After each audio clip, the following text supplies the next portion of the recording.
Hi, welcome to our YouTube channel One to Step, and today I'm here with another new video to show you guys if you can change the Bigo Live ID or not.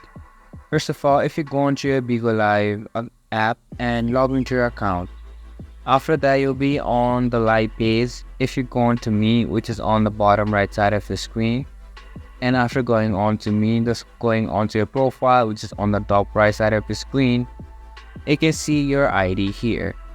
But in case right now you can see that your ID cannot be changed because once account is created, its ID will stay the same. You can only change or delete this account, but you cannot change your ID. To change your ID, you just need a new account.